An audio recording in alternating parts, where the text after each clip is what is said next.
Então, boa tarde, pessoal. Hoje a gente vai discutir um pouco sobre a estrutura e as funções do cerebelo. O cerebelo, juntamente com o tronco encefálico, ele se localiza na fossa posterior do crânio. Mais precisamente, o cerebelo vai repousar sobre essa fossa cerebelar do osso occipital e vai ser separado do lobo occipital por essa prega de dura mater, que a gente chama de tenda do cerebelo ou tentório. Além disso, o cerebelo ele se localiza dorsalmente ao tronco encefálico e à parte mais cranial da medula, contribuindo para a formação do teto do quarto ventrículo. Ele se liga a essas estruturas através dos pedúnculos cerebelares. No caso, o pedúnculo cerebelar superior, o cerebelo vai se conectar ao mesencéfalo. O pedúnculo cerebelar médio, o cerebelo vai se conectar à ponte. A gente lembra sempre que olha a ponte, né, vê na sua superfície ventral aquelas fibras transversais que nada mais são do que esses pedúnculos cerebelares médios, que vão abraçar a ponte.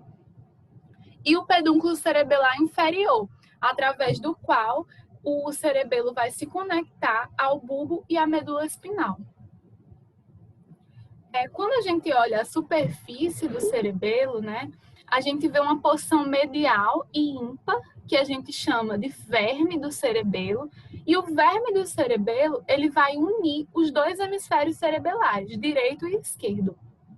Além disso, assim como o telencéfalo, o cerebelo também possui sulcos. Esses sulcos transversais vão delimitar essas folhas. E também possui fissuras sulcos mais profundos, que a gente chama de fissuras. E essas fissuras vão delimitar os lóbulos. O cerebelo tem 17 lóbulos, mas eles não têm uma diferença funcional tão grande, então eu vou destacar 3. As tonsilas, né, que fazem parte do hemisfério cerebelar. E aí essas tonsilas é importante a gente conhecer exatamente pela herniação das tonsilas, que elas podem herniar em uma situação, por exemplo, de aumento de pressão intracraniana, herniar através do forame magno, e como elas se localizam dorsalmente ao bulbo, pode haver compressão, por exemplo, do centro cardiorrespiratório e morte. Outros lóbulos que eu quero destacar é essa porção inferior do verme, que a gente chama de nódulo.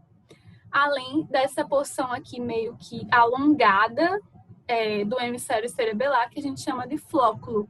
E juntos, o flóculo mais o nódulo são conhecidos como lobo flóculo nodular. O lobo flóculo nodular, ele vai ser separado do restante do cerebelo, ou seja, do corpo do cerebelo, por essa fissura posterolateral, que a gente consegue ver melhor nesse corte, que é como se eu abrisse o cerebelo e eu fizesse esse cortezinho transversal, separando o lóbulo flóculo nodular do corpo do cerebelo. E aí o corpo do cerebelo ele vai ser dividido por essa fissura prima em lobo anterior e lobo posterior. Em relação à vascularização do cerebelo, ela se dá a partir do sistema posterior, ou seja, o sistema vértebro-basilar. Então, a artéria vertebral vai se originar lá na artéria subclávia, vai ascender pelos forames intervertebrais das 6 primeiras vértebras cervicais, né, na parte mais posterior do pescoço, e vão entrar no crânio através do forame magno. As artérias vertebrais, antes de se anastomosarem, vão emitir um ramo, que é a artéria cerebelar posterior inferior, que vai irrigar essa porção mais dorsal do lobo posterior e também essa porção mais inferior do cerebelo, na sua superfície mais ventral. Além disso, assim que as artérias vertebrais se fundem, originando a artéria basilar, a gente tem a emissão desse ramo aqui, que é a artéria cerebelar inferior anterior, que vai irrigar essa porção principalmente aqui de pedúnculos, e lóbulo flóculo nodular, e essa parte mais ventral entre esses dois outros territórios de irrigação. Isso é importante porque essas artérias elas também vão irrigar, vão ajudar na irrigação do tronco encefálico. Então, quando a gente tem a apresentação, por exemplo, de um infarto de alguma dessas artérias, a gente pode também ter alguns outros achados, como dos nervos cranianos, né? Então, a artéria cerebelar superior também vai ser originada basilar e ela vai irrigar o lobo anterior do cerebelo. Falado um pouco dessa anatomia macroscópica do cerebelo, né, vamos discutir agora um pouco sobre a citoarquitetura do córtex cerebelar. Essa imagem aqui, a gente pode perceber as 3 camadas do córtex cerebelar. A camada mais superficial, que é essa camada molecular, a camada medial, que é a camada de células de Purkinje, e a camada mais interna, que é a camada de células granulares, que está em contato com a substância branca do cerebelo. Então, como é que essas camadas se dispõem, né? A complexidade sináptica entre essas camadas, as inter-relações são bastante complexas. Então, na camada medial, a gente tem os corpos celulares das células de Purkinje. E aí, esses corpos celulares vão emitir dendritos para a camada molecular, enquanto que os axônios das células de Purkinje vão ser emitidos através da camada granular lá para a substância branca do cerebelo.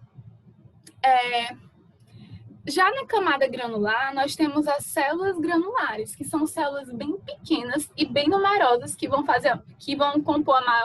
ser responsáveis, né, pela composição da maior parte do cerebelo, né? Elas são tão numerosas a esse ponto. E aí, ao ascenderem em direção, né, à camada molecular, elas vão se bifurcar, formando essas fibras paralelas. E as fibras paralelas, elas vão fazer sinapses com os dendritos das células de Purkinje. Essa arquitetura, ela lembra um pouco fios se conectando aos postes. É como se as fibras paralelas fossem os fios e os dendritos das células de Purkinje fossem os postes. Além das células, das fibras paralelas, na camada molecular, a gente tem outros tipos de células, que são, por exemplo, as células estreladas, as células em cesto, que vão se dispor assim, em formato de cesto mesmo, envolvendo as células de Purkinje. Temos as células de Golgi também. E além disso, né, nós também vamos ter as células que vão entrar, as fibras que vão entrar no córtex cerebelar, vindo de outros locais do sistema nervoso central, que são as fibras trepadeiras. As fibras trepadeiras, elas vêm de um local específico, que é o núcleo olivar inferior do bulbo. E elas vão se enrolar em torno das células de Purkinje, e por isso recebe esse nome de células trepadeiras. Já todas as outras fibras que vêm de outros locais, que não o núcleo olivar inferior, vão ser chamadas de fibras musgosas. E as fibras musgosas, as fibras musgosas, ao entrarem no cerebelo, vão fazer sinapses excitatórias com os núcleos do cerebelo, ativando-os. No entanto, elas também fazem sinapses com as células granulares. E as células granulares, por sua vez, vão ativar as células de Purkinje. Só que as células de Purkinje são inibitórias e vão inibir os neurônios dos núcleos centrais do cerebelo. Ou seja, tanto as fibras musgosas quanto as fibras trepadeiras, que vêm trazendo aferências para o cerebelo de outros locais do sistema nervoso central, ao chegar no cerebelo, vão excitar os núcleos centrais do cerebelo. No entanto, essa via é muito bem modulada, porque à medida que elas excitam inicialmente os núcleos centrais do cerebelo, elas também vão participar de sinapses e indiretamente contribuir para a inativação desses neurônios dos núcleos centrais do cerebelo, de modo que a via não fica sempre ativada e é bastante modulada. Além disso, não é tão simples assim. Outras células vão participar dessa modulação sináptica, que são as células em cesto, que vão, por exemplo, inibir as células de Purkinje e assim inibir a inibição, entendeu? Da mesma forma, as células estreladas e as células de Golgi. Para a gente tentar lembrar, memorizar de forma mais fácil, tudo que for ascendente, tudo que estiver entrando em direção ao córtex, a gente vai saber que é excitatória. Ou seja, fibra musgosa, fibra trepadeira, fibra paralela. Tudo que está assim, em direção ascendente à camada mais superficial do córtex é excitatória. Mas tudo que está descendo, tudo que está saindo da camada mais superficial do córtex, ou seja, célula de Purkinje, bem como células de Golgi, células em cesto, células estreladas, são inibitórias, são GABAérgicas. Aqui essa imagem, só para a gente lembrar a disposição das células de Purkinje no cerebelo. Então, se a gente colocar nossa mão assim, espalmada mais ou menos em posição sagital, a gente tem que imaginar que os nossos dedos são os dendritos das células de Purkinje, que estão mais mesmo voltadas para a superfície do córtex, ou seja, para a camada molecular, que é a camada mais superficial. O corpo celular é a nossa mão, que está no meio. E o axônio da célula de Purkinje é o nosso braço, que ele está saindo do córtex cerebelar. Da mesma forma que o telencéfalo, o cerebelo também vai se organizar, né, com um córtex de substância cinzenta e um centro de substância branca. No caso do cerebelo, esse centro de substância branca é chamado de corpo medular do cerebelo. E dentro desse corpo medular tem coleções de substância cinzenta que são chamadas os núcleos do cerebelo. E uma forma, pelo menos para mim, que me ajudou muito a lembrar os núcleos do cerebelo foi esse mnemônicozinho. A gente sempre vai pensar de lateral para medial. Então, don't eat greasy foods. Então, a gente pensa, o mais externo é o que começa com D, que é o denteado. O denteado, o emboliforme do it, o greasy, o globoso e o F de fastígio. Então, essa frase me ajudou muito. E aí, os dois que estão no meio são o interpósito.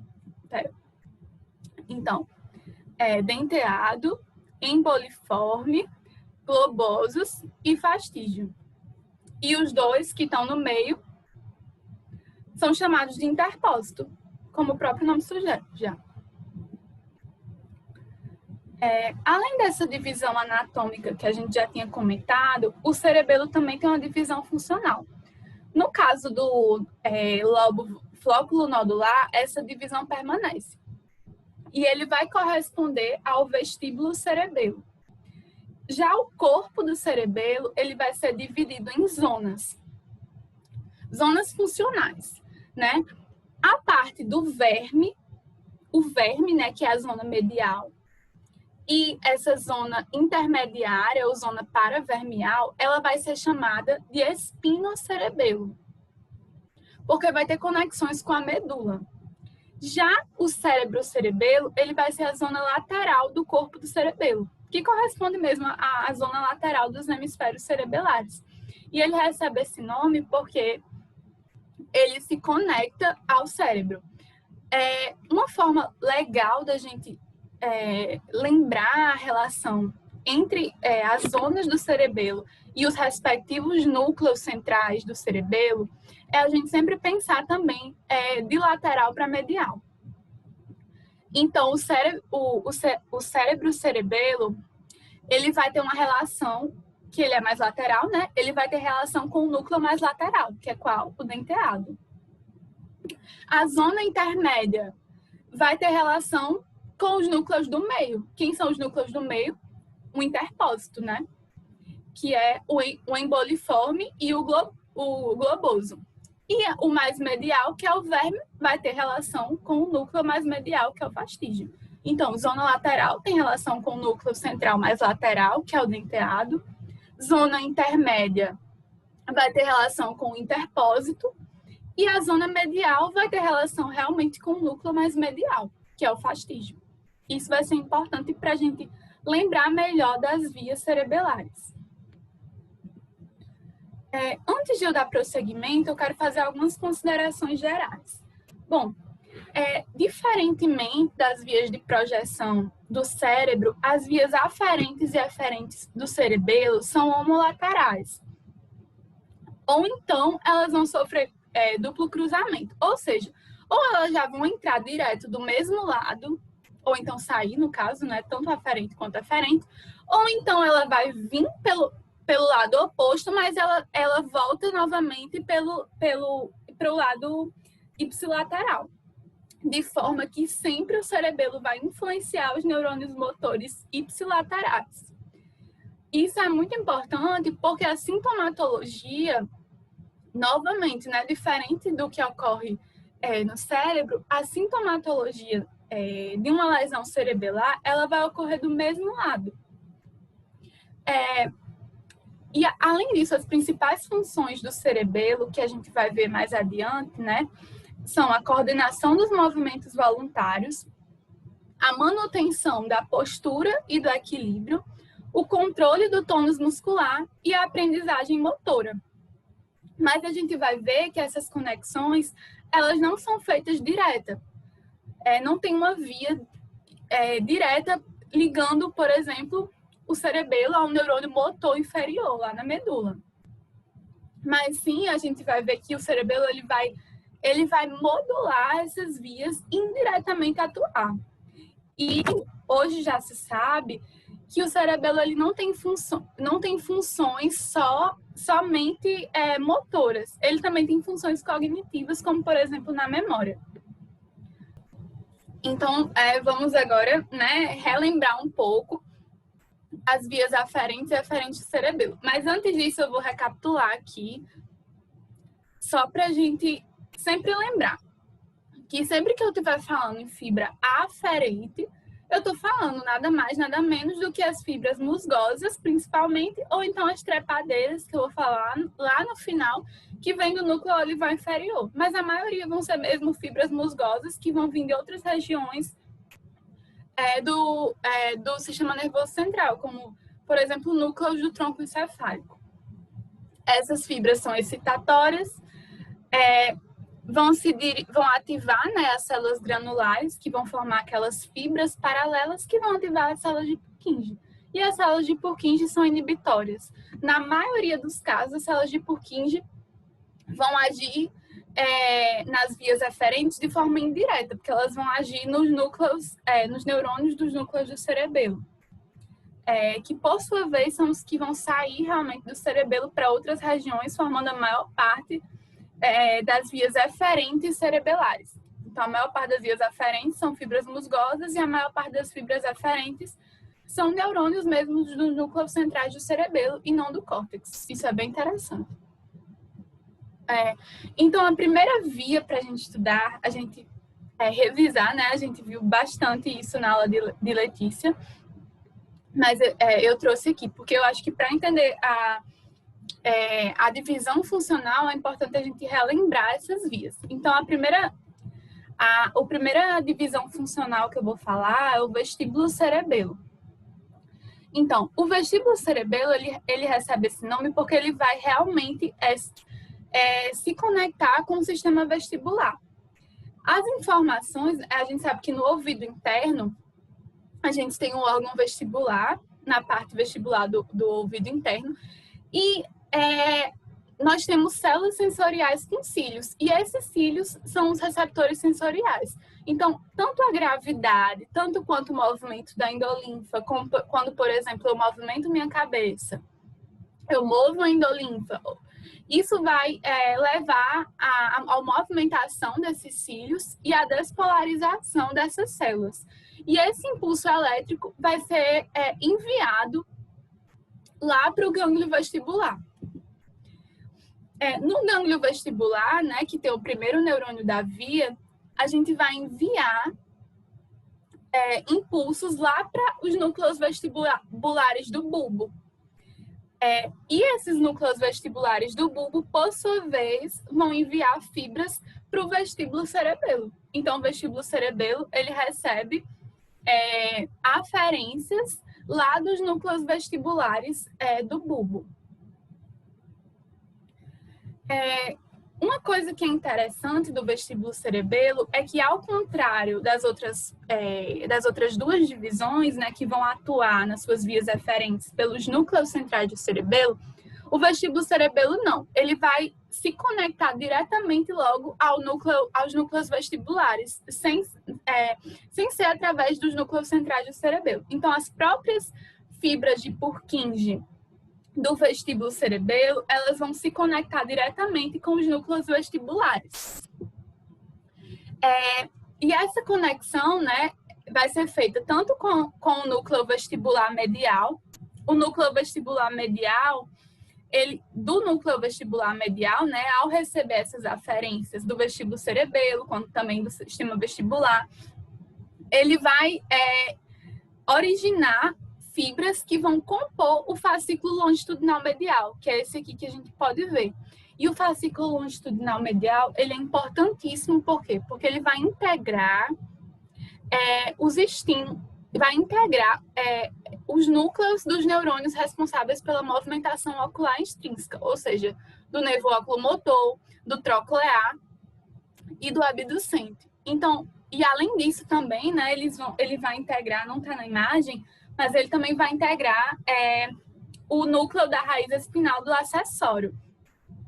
E com isso, esse fascículo longitudinal medial, a partir dessa integração entre vestíbulo cerebelo, sistema vestibular, núcleos dos nervos motores e núcleo da raiz espinal do acessório, ele vai conseguir coordenar os nossos movimentos oculares juntamente com o movimento da nossa cabeça, por exemplo, né? Com o nosso movimento.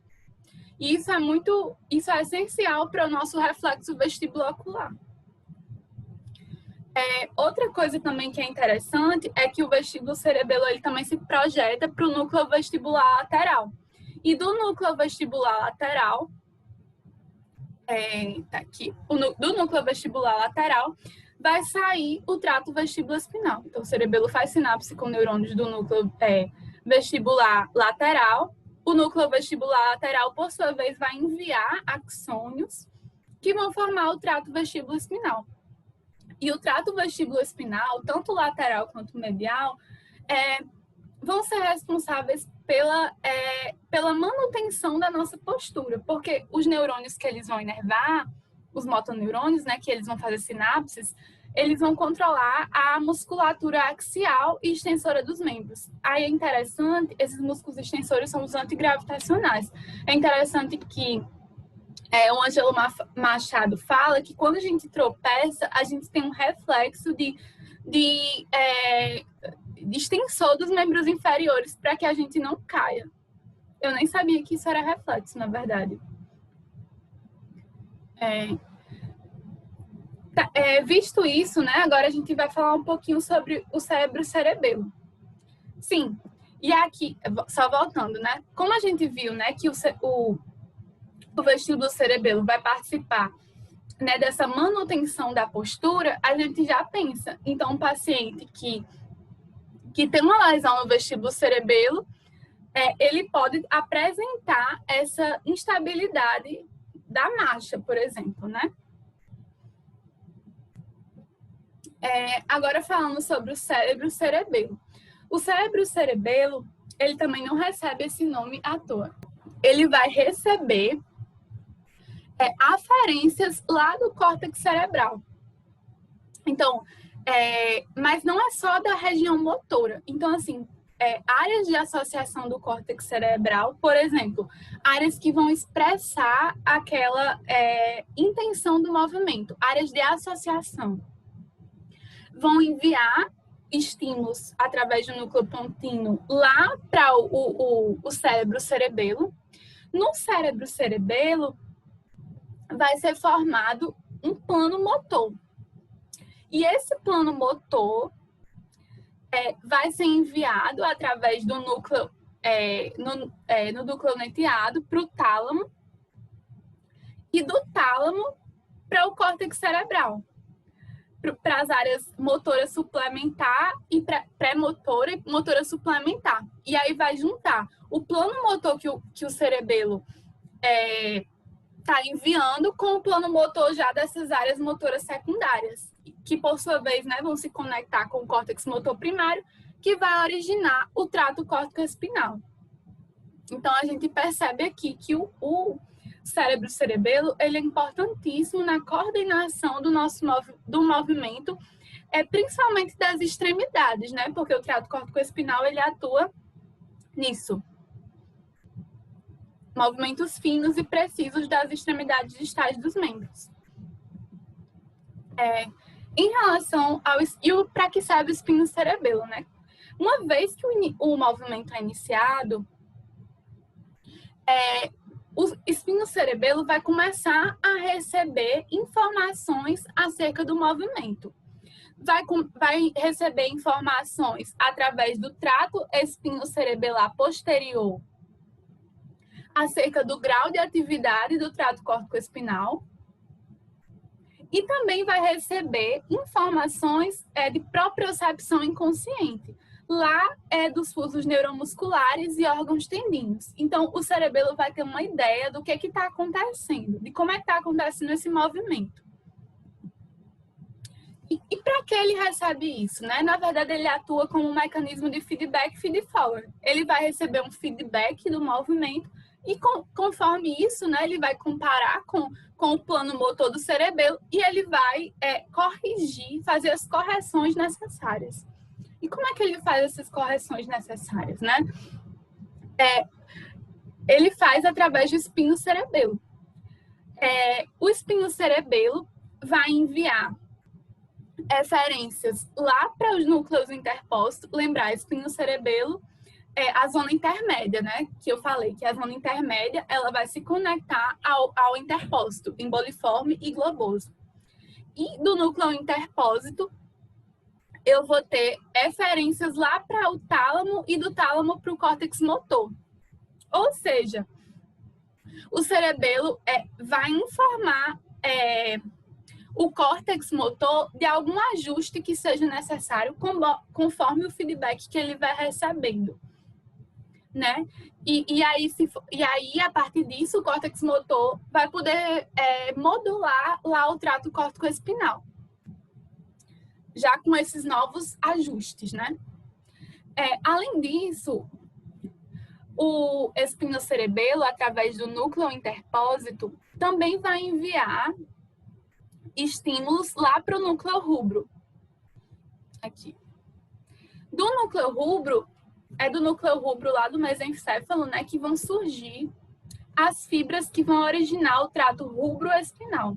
O trato rubro-espinal, ele é muito semelhante ao trato córtico-espinal. Ambos vão atuar na movimentação, na motricidade voluntária das extremidades distais dos nossos membros. Só que o trato rubro-espinal, em nós, seres humanos, ele é bem menos desenvolvido e quem predomina mesmo é o trato córtico-espinal. Além disso, os núcleos interpósitos e também o denteado, eles têm um certo grau de atividade intrínseca. E essa atividade intrínseca, ela é muito importante para a nossa manutenção do tônus muscular. Então, a gente vai ver que algumas afecções do cerebelo vão também culminar numa hipotonia, porque eu vou ter um prejuízo nessa manutenção do tônus. Principalmente, né, quando a gente fala de cérebro-cerebelo e espino-cerebelo. Já a porção mais medial, que é o verme, né? Ele vai se conectar ao quê? Ao núcleo mais medial, que é o fastígio, diffuso. Os núcleos fastigiais, dos núcleos fastigiais, vão partir fibras do trato fastígio bulbar. E essas fibras podem ser de dois tipos. Podem ser fibras fastígio-vestibulares, que vão para os núcleos vestibulares do tronco encefálico, formando assim o trato vestíbulo-espinal, ou então fibras fastígio-reticulares, que vão para a formação reticular e a partir da qual, né, se forma o trato retículo-espinal. Então, primeira coisa que eu quero que vocês percebam, não é uma referência direta, o cerebelo está, exceto quando eu falo de lobo flóculo nodular, tanto o espino-cerebelo quanto o cérebro-cerebelo, ele vai atuar por meio dos núcleos do cerebelo, né? E aí, modulando as referências que esses núcleos vão enviar para outros locais, como, por exemplo, para a medula que a gente está falando agora. Então, tanto o trato vestíbulo-espinal, que também é influenciado, né, pelo vestíbulo-cerebelo, que a gente viu, quanto o trato retículo-espinal, eles vão ser fundamentais na manutenção da postura. Principalmente porque eles vão influenciar a musculatura axial e proximal. Então, assim, eu trouxe esse esqueminha só para a gente revisar. Como é que se dá isso? Então, assim, né, só para revisar. O verme, tanto se eu tenho lesão no verme, quanto eu tenho lesão no vestíbulo cerebelo, eu vou ter essa instabilidade postural. Já as áreas do cerebelo que estão envolvidas com o planejamento motor e a correção desse movimento, né, são o cérebro-cerebelo e o espino-cerebelo. Bom, como eu já falei, o cérebro-cerebelo vai receber aferências lá de áreas de associação, né, de áreas cognitivas superiores do córtex cerebral e vai captar essa informação, por exemplo, da intenção do movimento. E a partir disso, ele vai elaborar um plano motor e vai enviar para o tálamo. O tálamo é o nosso grande integrador, então ele vai receber informação do cérebro-cerebelo e também vai receber informação de núcleos da base que vão atuar nesse controle motor também.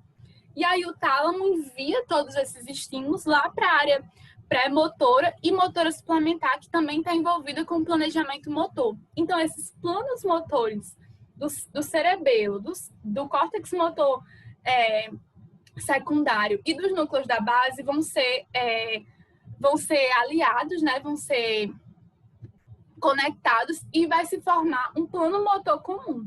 Esse plano motor comum vai ser enviado à área motora primária, e que é exatamente de onde se origina o trato córtico-espinal, que se dirige, né, à medula. E aí daí a gente entende por que o trato córtico-espinal, né, um dos motivos pelos quais o trato córtico-espinal ele é tão preciso em relação a isso, a movimentação distal das nossas extremidades.